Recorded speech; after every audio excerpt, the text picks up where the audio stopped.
Initiation into Hermetics by Franz Barden.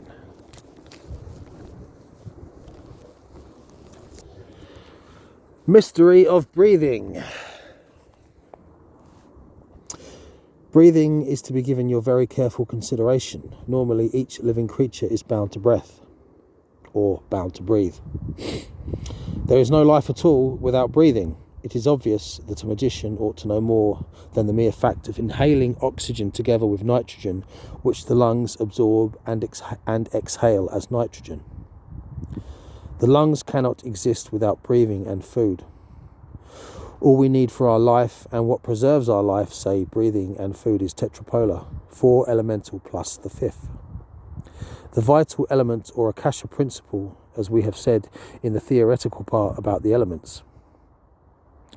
But the air we are inhaling has a finer degree of density than the grossly material food has.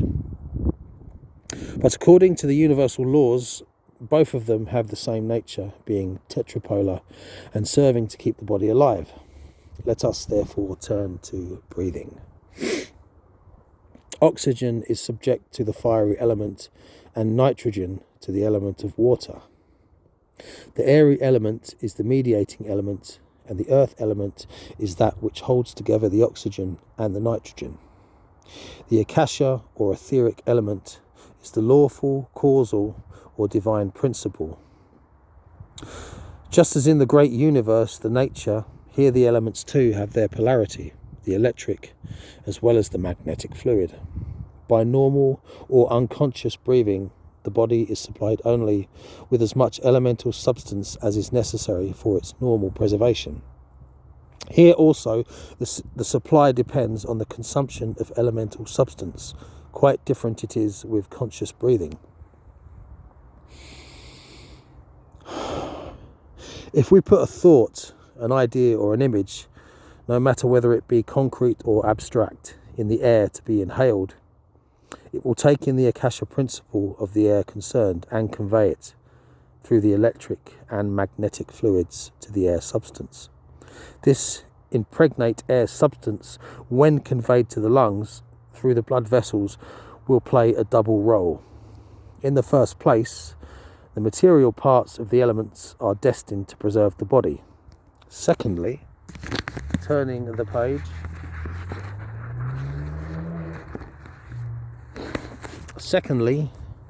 the electromagnetic fluid charged with the idea or the image will lead the electromagnetic air coloured with the idea from the bloodstream through the astral matrix to the astral body, and from there to the immortal spirit through the reflective mental matrix.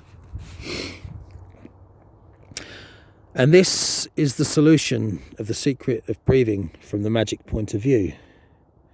Many theologies utilize conscious breathing for instructive purposes, as for example the Hatha Yoga system, without knowing the right process. Several people have suffered severe damages of their health, a fact only to blame on the extreme breathing exercises asked for by this system. This is why I need my bookmark. Especially when such practices have been realized without the guidance of an experienced leader, guru. In most of the cases, the unexperienced reader has been persuaded to do these practices because they were promised a quick acquiring of occult powers. If he wants, the magician will reach the same much more easily and sooner with the aid of the universal initiating system described so thoroughly and in all details in the present book. Consequently, it is quite evident that it is not the quantity of the inhaled air that matters, but the quality respectively. The idea of impregnating the air substance.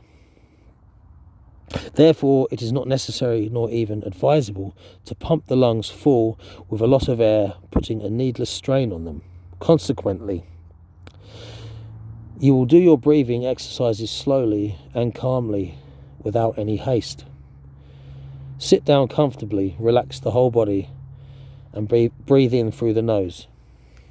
Imagine that with the inhaled air, health, tranquility, peace, success, or everything you are aiming at will pass into your body through the lungs and the blood. The eidetic image of your idea the eidetic image of your idea must be so intense that the air you are inspiring is so strongly impregnated with your desire that it has already become reality. You should not allow the slightest doubt about this fact. To avoid weakening, it will be enough to start with 7 inhalings in the morning as well as at night. Increase the number of breathings gradually to one more in the morning and at night. Do not hurry or exaggerate, for everything needs time. In any case, you should not proceed to the imagination of another desire different before the chosen one has not been completely accomplished. In a pupil endowed with talents of a higher order, success will manifest itself at the earliest after 7 days, all depending on the degree of imagination and aptitude. Someone, for the realization of his desires, will need weeks, even months, because the kind of desires will also play an important role. It is therefore advisable not to form egoistic wishes to begin with, but confine them to the above-mentioned ones, such as tranquility, health, peace, and success. Do not extend breathing exercises to over more than half an hour. Later on, a 10-minute standard will do for you.